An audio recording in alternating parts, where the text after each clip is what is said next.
Le festin des noces de l'agneau. Apocalypse 19, 7. Réjouissons-nous, soyons dans l'allégresse et rendons-lui gloire. Car les noces de l'agneau sont venues et son épouse s'est préparée. Il lui a été donné de se revêtir d'un fin lin éclatant et pur. Car le fin lin, ce sont les œuvres justes des saints. Puis l'ange me dit, écrit, heureux ceux qui sont appelés au festin des noces de l'agneau. Il me dit encore, ces paroles sont les paroles véritables de Dieu. De la première création à la nouvelle création. La Bible, dans l'Ancien Nouveau Testament, commence par la rencontre d'Adam et Ève, qui suit immédiatement la création, et s'achève par le festin des noces de l'agneau, c'est-à-dire par l'union de Jésus-Christ et des saints, accomplissant ainsi une nouvelle création. La première union d'Adam préfigure l'union du second Adam, le Christ, avec son épouse, l'Église en tant que rassemblement des saints. De même qu'il y a eu une création, cette nouvelle création aura lieu avec certitude. C'est pourquoi nous ne devons pas perdre l'espérance de voir le Seigneur en venant avec son corps ressuscité. Nous devons espérer converser avec lui, marcher avec lui dans les nouveaux cieux et la nouvelle terre, et entrer pour vivre éternellement dans la lumière de la gloire éternelle de Dieu. Le culte de préfiguration du festin des noces. Le culte que nous rendons à l'Église est une préfiguration du festin des noces de l'agneau. Il est aussi une préparation pour ce jour. C'est pourquoi le culte devrait être un creuset de joie, d'émotions profondes et d'allégresse. Personne ne doit jamais devenir le maître ou l'époux de l'Église à la place de Jésus-Christ, l'agneau. Si quelqu'un tente de le faire, il cesse d'être serviteur de Jésus et devient antichrist, ne pouvant qu'aller vers l'enfer éternellement en feu. N'oublions jamais que l'ennemi le plus dangereux se trouve toujours à l'intérieur. Organisation ecclésiale et vigilance spirituelle.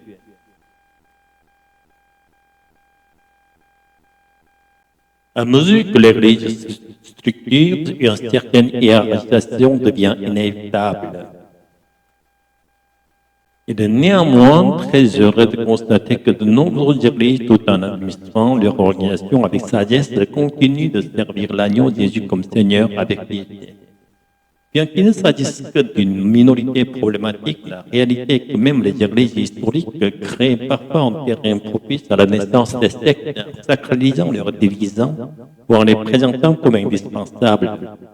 Nous devons donc rester constamment vigilants. Puissions-nous avoir la sagesse de mettre en pratique non seulement de connaître cette vérité, Jésus seul est le véritable berger de l'Église. Apocalypse 19, charnière du livre. Le chapitre 19 de l'Apocalypse joue le rôle de ligne de démarcation entre les deux grandes sections du livre. Les versets 1 à 10 concluent la troisième grande vision, celle de la chute de Babylone, et introduisent la préparation de l'épouse de l'agneau.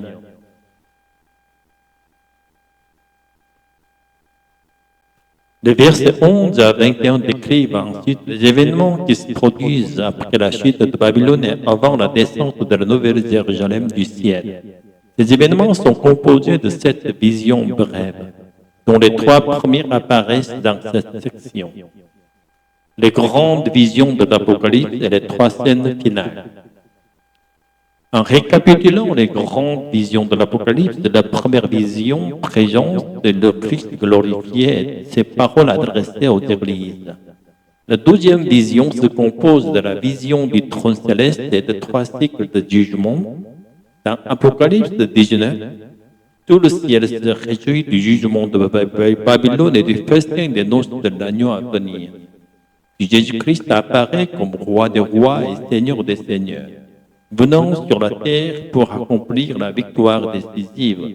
Scène dépeinte à travers 3 courtes visions. L'apparition du guerrier messianique, juge, l'invitation au festin de Dieu, la défaite du monde allié à Satan. Le fin lin éclatant, la véritable préparation de l'épouse. Le texte de méditation d'aujourd'hui parle précisément de ce que nous devons préparer en tant qu'épouse de l'agneau. Nous ne participerons pas au festin comme de simples invités, mais comme l'Église, l'épouse du Christ, qui est appelée à être la femme de l'agneau. Nous devons donc rester constamment vigilants. Puissions-nous avoir la sagesse de mettre en pratique non seulement de connaître cette vérité, mais comme les présentant comme indispensables. Cette préparation consiste à entrer dans une relation d'interprétation mutuelle avec le Saint-Esprit, symbolisée par le pain, l'un éclatant et pur.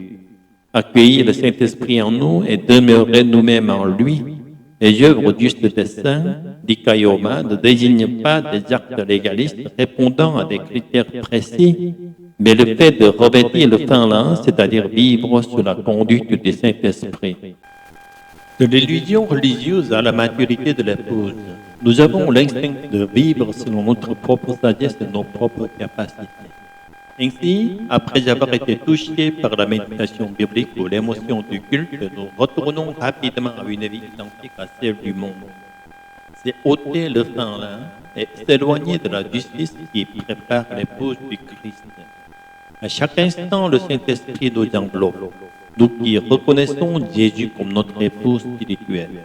Lorsque nous accueillons le Saint-Esprit dans notre cœur, nous goûtons à chaque fois la joie de l'interpénétration trinitaire. Puissions-nous devenir ceux qui confessent. Nous ne pouvons vivre dans cette joie que le Seigneur donne. Nous ne devons ni mépriser ni mal comprendre la métaphore sacrée du mariage spirituel à cause des sectes qui l'ont souillé pour satisfaire des désirs pervers.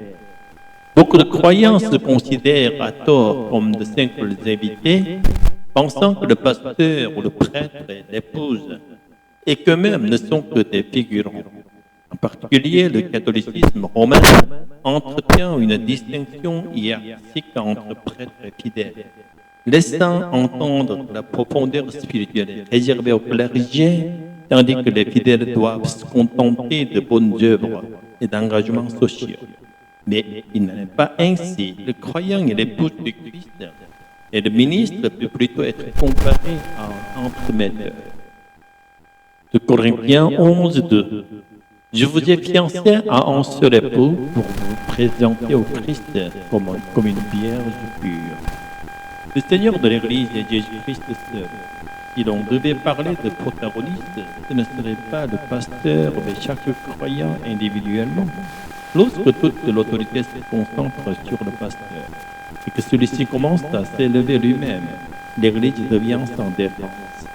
Frères et sœurs, ne déléguez pas votre vie spirituelle au pasteur ou au prêtre.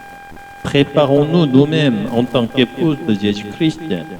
Chérissons la présence du Saint-Esprit rencontrée dans la méditation biblique, utilisons les dons reçus, persévérons dans la prière au cœur des souffrances et revêtons-nous du fin-lin éclatant, c'est-à-dire du Saint-Esprit. La majorité des prophéties bibliques se sont déjà accomplies et celles de l'Apocalypse s'accompliront aussi. Beaucoup de théologiens estiment que les temps de la fin ont commencé dès la première venue du Christ. Le temps pour se préparer comme épouse n'est pas infini. Achetons le temps et vivons chaque instant avec le Saint-Esprit. Ce n'est pas en s'activant comme Marthe, mais en demeurant comme Marie au pied du Seigneur, plongé dans sa parole sous l'onction de l'Esprit. Nous ne resterons pas des nourrissons spirituels attachés légalement à quelques formules, mais nous deviendrons l'épouse du Christ capable de discerner correctement la volonté de Dieu. Alléluia. Amen.